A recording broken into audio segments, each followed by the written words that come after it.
End gold buyers మీ కష్టాల్లో నమ్మకమైన మీ ఆత్మీయ నేస్తం. సార్ మాతృదేవోభవ తర్వాత మీ కెరీర్లో ఉన్న మరో మంచి హిట్ జీవిత ఖైదీ సోమన్ బాబు గారితో చేశారనమాట. సో ఆ సమయంలో సోమన్ బాబు గారితో మీకు మర్చిపోలేని ఏదన్నా ఒక ఎక్స్పీరియన్స్ ఉంటే షేర్ చేసుకోండి సార్. డెఫినెట్గా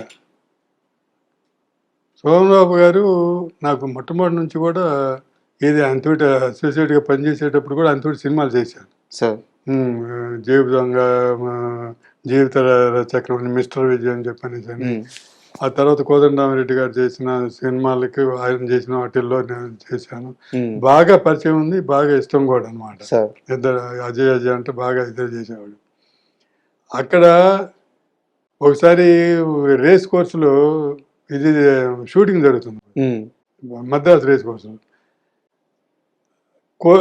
రేసు జరుగుతుంది, బట్ బెంగళూరులో గుర్రాలు పరిగెత్తి ఇక్కడ కూడా కట్టడాలు ఇదంతా ఉంది. మేము షూటింగ్ ఉందని చెప్పనేసి సరదా పోయి, నాకు మామూలుగా మధుసూదనరావు గారు, సుందరమూర్తి గారు నన్ను వాటికి కట్టమని చెప్పని పంపించేవాడు. సో నాకు అది కొంచెం తెలుసు, అందుకని వెళ్ళి సరదాగా అక్కడ ఉన్న వాళ్ళు పరిచయం అయితే వాళ్ళు తెలిసిన వాళ్ళని అడిగితే ఏ టైం మీద కట్టమంటారు చెప్పండి అని కట్టామన్నమాట. అలా కడితే టికెట్ ఉంది. మామూలుగా మధ్యాహ్నం 2 గంటలు, మార్నింగ్ నుంచి షూటింగ్ చేసాం, 2 గంటల నుంచి ఆ రేసు స్టార్ట్ అవుతుంది. ఓకే. ఆ రేసు స్టార్ట్ అయిన తర్వాత మేము హడావుడిగా చూస్తా, ఒక గుర్రం పరిగెత్తింది అని హడావుడి చెప్తారు, కామెంటరీ చేస్తారు కదా. వచ్చిన తర్వాత చూస్తే గుర్రం, గెలిచిన గుర్రం, అది చూస్తే మా నెంబర్ ఉంది దాంట్లో, మేము కట్టిన దాంట్లో. సో మెలకుండా అది డిస్కస్ చేసుకుని ఊరుకున్నాము. మళ్ళీ రెండో గుర్రం పరిగెత్తింది, 5 గుర్రాలు ఉంటాయి అట్లా. రెండోది పరిగెత్తింది, రెండోది కూడా మా దగ్గర ఉంది. ఉండేసరికి ఇంకా అడావుడి చూసేసి పిలిచాడు ఆయన. పిలిచి ఏంటి అందరు ఎందుకు గుమ్మగుడి ఏదేదో చెప్పుకుంటున్నారు, ఏదో హ్యాపీగా ఫీల్ అవుతున్నారు అని చెప్పి అడిగాడు. ఏం లేదు సార్, ఇట్లా కొన్నాము అది అని చెప్పి అనగా తిట్టాడు.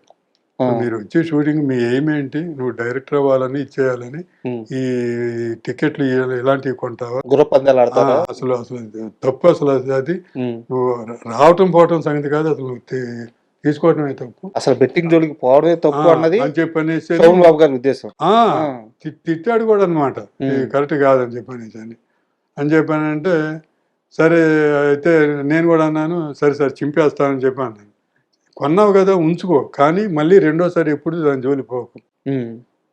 నా ఎయిమ్ ఏంటంటే, నా ఉద్దేశం కూడా నీకు రాకూడదని అనుకుంటున్నాను. ఎందుకంటే వస్తే చెడిపోతారు. ఇక నువ్వు అది కానీ వచ్చిందంటే ఇంకా మీరు చెడిపోతారు. ఇంకెన్ని చెప్పినా ఇది వదిలేస్తారు, వాటి వైపు వెళ్ళిపోతారు అని చెప్పనేసి అంత కటుగా చెప్పాడు.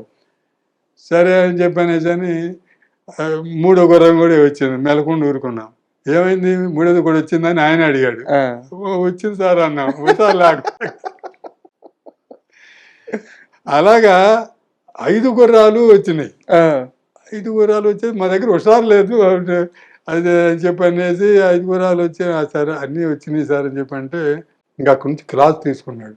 మీరు చెడిపోయే టైం ఇది, డబ్బులు వస్తాయి, ఆ డబ్బులు నువ్వు తీసుకెళ్ళేసేసి నాకు చూపెట్టు, ఎన్ని ల్యాండ్ కొను, ₹1 కూడా నువ్వు ఖర్చు పెట్టుకోవడానికి లేదు, ఏదో మీ ఫ్రెండ్స్ పార్టీ ఇవ్వటానికి కానీ ఇటుగా అయ్యాను తెలుసుకుంటే నువ్వు సంపాదించిన దాంట్లో పెట్టు, అది మాత్రం కంప్లీట్ గా ల్యాండే కొనాలి నువ్వు అని చెప్పని ఇవన్నీ చెప్పాడు. ఎంత వచ్చింది సార్ అసలు? అక్కడికి వెళ్ళిన తర్వాత ఆయనకి తెలియదు కదా, మేము వెళ్తే మేము అక్కడ అడిగి పెడితే అన్ని ఫేవరెట్ గుర్రాలు పెట్టారు. అయ్యా వస్తాయని అందరికి వాటి కడతారు, ఎక్కువ మంది కడితే డిస్ట్రిబ్యూట్ అయిపోద్ది. వచ్చింది 2000. ఎంత వచ్చింది తర్వాత చెప్పాం, అప్పుడు లేదు, అప్పుడు వెళ్ళిపోయాడు. 5 గంటలకి మనం షూటింగ్ 6 గంటలకు వెళ్ళిపోతారు కదా. సరే మళ్ళీ మరుసటి రోజు షూటింగ్ దగ్గర కలుస్తాం కదా. సరే 2000 వచ్చింది అని చెప్పానంటే, ఆ 2000 అయినా సరే నువ్వు ఎక్కడో ఒకటి ఇన్వెస్ట్ చేయి, 2000 అయినా సరే నువ్వు మాత్రం నీ ఖర్చు పెట్టబాగా అని చెప్పాను. డబ్బు విషయంలో అసలు ఆయన చాలా పర్ఫెక్ట్ గా ఉంటాడు, పర్ఫెక్ట్ అను అందరికి చెప్తాడు, మనం ఇదే దాచుకోకుండా అలా ఉంటే. సరే నేను జీవిత ఖైదీ సినిమా చేస్తుంటే, మామూలుగా అసోసియేట్ నుంచి తెలుసు కాబట్టి ఫ్రెండ్షిప్ బాగానే, మా అజయ్ అని చెప్పి బాగా మాట్లాడుతుంటాడు, చేస్తుంటాడు, జోక్ చేస్తుంటాం, బాగా ఇదిగా ఉంటాం. సరే దాంట్లో మాతృదేవోభవ షూటింగ్ జరిగేటప్పుడు ఈ ఫంక్షన్ పెట్టారు కేఎస్ రామారావు గారు, 100 days ఫంక్షన్ ఒక తోటలో పెట్టాడు.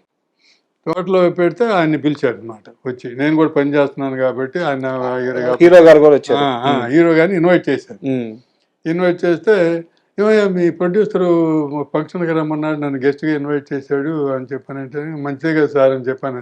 ఉమ్, హ్యాపీ సార్ నాకు కూడా అని చెప్పి, మీరు వస్తే ఇంకా హ్యాపీ అంటే, మరి ఇది మాట్లాడాలంటే నేను సినిమా చూడలేదు కదా, వింటమే కానీ అని చెప్పానంటే, అదేం సార్ చూపిస్తామని ఆ నైటు రామారావు గారు షో చేసేసి చూపించాడు. ఉమ్, చూపించిన తర్వాత నేను వెళ్ళలేదు, ఇంక మా షూటింగ్ అది కూడా ఉండేది.